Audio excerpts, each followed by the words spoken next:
UP की सत्ता में जब से सीएम योगी आए, यहाँ के माफियाओं और बदमाशों की उल्टी गिनती शुरू हो गई। इनकी थोड़ी सी भी गलती इन पर भारी पड़ जाती है। इतना ही नहीं, सीएम योगी की पुलिस से पंगा लेना इनके लिए यमराज से मिलने का सीधा रास्ता है, क्योंकि फिर चाहे रोए या गिड़गिड़ाए कोई फर्क नहीं पड़ने वाला। एक बार फिर बदमाशों की गलती इनके लिए काल बन गई है। नमस्कार, कैपिटल टीवी उत्तर प्रदेश देख रहे हैं और मैं हूं आपके साथ दिव्या सिंह। इस खास प्रोग्राम पर्दाफाश में आपका स्वागत है।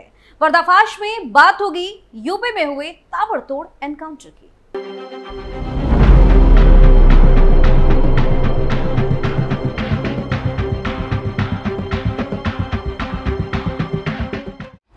यूपी में फिर ताबड़तोड़ एनकाउंटर, चौकी इंचार्ज पर की थी फायरिंग, पुलिस ने कर दिया तगड़ा इलाज, इलाके में गोलीबारी से सहमे लोग। यूपी में एक बार फिर ताबड़तोड़ एनकाउंटर हुए हैं। यहाँ चौकी इंचार्ज और पुलिस टीम पर फायरिंग कर भाग रहे बदमाश को बरादरी पुलिस ने मुठभेड़ के बाद गिरफ्तार कर लिया। पुलिस की जवाबी कार्रवाई में बदमाश के पैर में गोली लगी, उसे अस्पताल में भर्ती भी कराया गया। गिरफ्तार बदमाश के खिलाफ अलग अलग थानों में 8 मुकदमे दर्ज हैं। पुलिस के मुताबिक बीती रात मॉडल टाउन और कांकरटोला चौकी इंचार्ज चेकिंग कर रहे थे। इस दौरान बाइक सवार युवक को पुलिस ने रोकने की कोशिश की तो उसने पुलिस पर फायरिंग शुरू कर दी। पुलिस ने घेराबंदी की और जवाबी फायरिंग में बदमाश के पैर में गोली लगी। पकड़ा गया बदमाश फहीम बरादरी के हाजियापुर चुंगी का रहने वाला है। उसके पास से तमंचा और टैबलेट भी बरामद हुआ है। मौके पर मिली बाइक भी चोरी भी बरामद हुई है। फहीम के खिलाफ 8 मुकदमे दर्ज है। गिरफ्तारी के बाद पुलिस ने उससे पूछताछ की। गिरफ्तार बदमाश ने बताया कि उसने कुछ दिन पहले जीवन धारा अस्पताल के सामने खड़ी कार से टैबलेट चोरी किया था, जिसे वो बेचने की फिराक में था। बच्ची के हत्यारे को पुलिस ने ठोका। वहीं बरेली में बच्ची से दरिंदगी और हत्या के एक आरोपी से पुलिस की मुठभेड़ हुई। हैवानियत के बाद बच्ची का गला घोंटकर हत्या के आरोपी रघुवीर सिंह को फरीदपुर पुलिस ने मुठभेड़ के दौरान गिरफ्तार कर लिया। वो बच्ची के पड़ोस में ही रहता था और मां के साथ काम करने के चलते घर में आना जाना उसका लगा रहता। पुलिस से मुठभेड़ में उसके पैर में गोली लगी। इलाज के बाद उसे जेल भेज दिया गया। शाहजहांपुर में थाना पुआया के गांव में रहने वाले दलित समुदाय के दंपति करीब 2 साल से फरीदपुर में किराए के मकान में रह रहे थे, अपनी आजीविका चला रहे थे। दंपति रिश्तेदारी में होली मिलने गए और उनकी 11 साल की बेटी घर में अकेली थी, जिसके बाद पड़ोस की महिला ने घर में बच्ची का शव पड़ा देखकर उन्हें इसकी सूचना दी। इसी बीच एक व्यक्ति ने दरिंदगी और हत्या का आरोप लगाते हुए एक्स पर पुलिस से शिकायत दर्ज कर दी।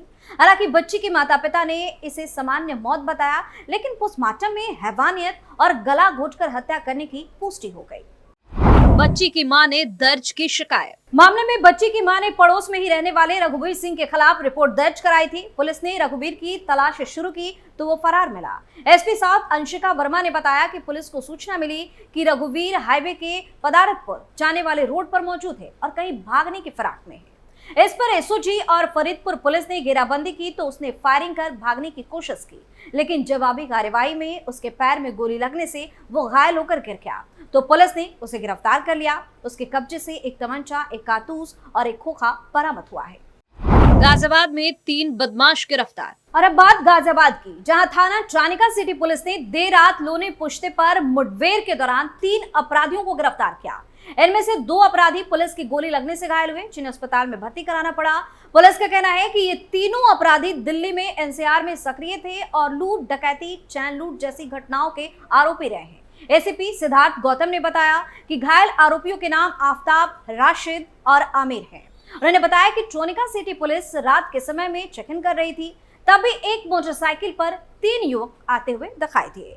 पुलिस ने इन्हें रुकने का इशारा किया तो ये रुके नहीं, बल्कि तेजी से मोटरसाइकिल को आगे बढ़ाते हुए भागने की कोशिश करने लगे, लेकिन हड़बड़ाहट में इनकी मोटरसाइकिल कुछ ही दूरी पर जाकर फिसल गई और ये तीनों गिर गए।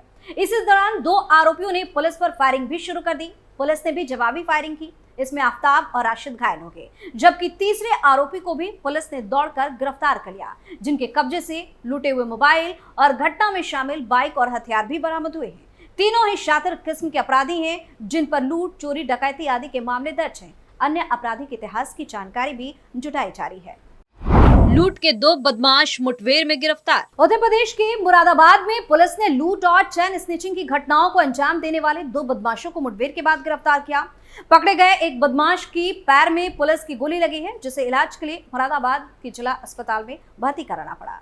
गिरफ्तार किया गया एक बदमाश मुजफ्फरनगर का रहने वाला है, जबकि दूसरा बदमाश मुरादाबाद का ही रहने वाला बताया जा रहा है।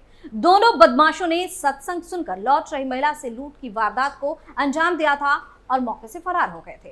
पुलिस लगातार इस लुटेरे बाइकर्स गैंग के सदस्यों को खोजने में जुटी थी।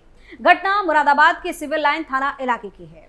जानकारी के अनुसार बाइकर्स गैंग के सदस्यों ने सत्संग सुनकर लौट रही महिला के कानों पर झपटा मारकर कुंडल छीन लिया और फरार हो गए।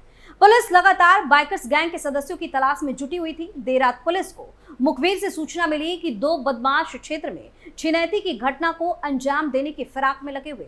सूचना पर मौके पर पहुंची पुलिस ने बदमाशों की पहले घेराबंदी शुरू कर दी। पुलिस को अपनी तरफ आता देख अविरल नामक बदमाश ने पुलिस टीम से बचने के लिए अवैध तमंचा निकाला और भागने लगा, जिस पर पुलिस ने फायरिंग की और गोली अविरल के पैर में जा लगी, जिससे वो घायल भी हो गया, जबकि दूसरे बदमाश को पुलिस ने दौड़कर पकड़ा। बदमाशों के कब्जे से लूट का माल बरामद। मुरादाबाद के एसपी सिटी कुमार रणविजय सिंह ने बताया कि पुलिस को देर रात सिविल लाइन थाना क्षेत्र स्थित railway football ground Harthala colony के पास 2 संदिग्धों के होने की सूचना मिली और ये लोग क्षेत्र में किसी बड़ी घटना को अंजाम देने की फिराक में थे। पकड़े गए बदमाशों ने ही 2 दिन पहले मझौला थाना क्षेत्र में सत्संग से लौट रही महिला से कुंडल छीने थे, जिसमें अविरल ने झपटा मारकर कुंडल लूटने की घटना को अंजाम दिया था। वहीं दूसरा बदमाश सिविल लाइन थाना क्षेत्र से बाइक चोरी करने की घटना को अंजाम दिया था। गोली लगने से घायल हुए बदमाश अविरल को इलाज के लिए जिला अस्पताल में भर्ती कराया गया है। पुलिस ने बदमाशों के पास से एक बाइक, एक अवैध तमंचा, 315 बोर के कारतूस और महिला से लौटा हुआ सोने का कुंडल भी बरामद किया। पुलिस पकड़े गए बदमाशों का आपराधिक इतिहास खंगाल रही है। पुलिस के मुताबिक दोनों बदमाशों के खिलाफ पहले से कई आपराधिक मुकदमे दर्ज हैं। बदमाश ने पुलिस पर चलाई थी गोली। वह उत्तर प्रदेश के गौतम बुद्ध नगर जिले के सेंट्रल नोएडा के सूरजपुर थाना क्षेत्र में पुलिस और एक इनामी बदमाश के बीच मुठभेड़ हुई। मुठभेड़ में 20,000 का इनामी बदमाश घायल हो गया। पुलिस सूरजपुर थाना क्षेत्र के अंतर्गत पुलिस चेकिंग कर रही थी। इस दौरान एक मोटरसाइकिल को रोकने का इशारा किया गया, लेकिन बदमाश ने मोटरसाइकिल नहीं रोका। जब पुलिस ने घेराबंदी कर बदमाश को रोकने की कोशिश की तो बदमाश ने पुलिस टीम पर फायरिंग कर दी और रेलवे लाइन के किनारे बनी सड़क पर भागने लगा। पुलिस ने पीछा करते हुए अपने बचाव में गोली चलाई। आत्मरक्षा में की गई फायरिंग से बाइक सवार बदमाश के पैर में गोली लगी और वो घायल हो गया। घायल बदमाश की पहचान अशोक नाम के रूप में हुई है। वह हाथरस के ग्राम बाग बाधित का रहने वाला है और फिलहाल दादरी स्टेशन के पास झुग्गी में रह रहा था। बदमाश के पास से 315 बोर का तमंचा, एक कोका कारतूस और 2 जिंदा कारतूस भी बरामद हुआ।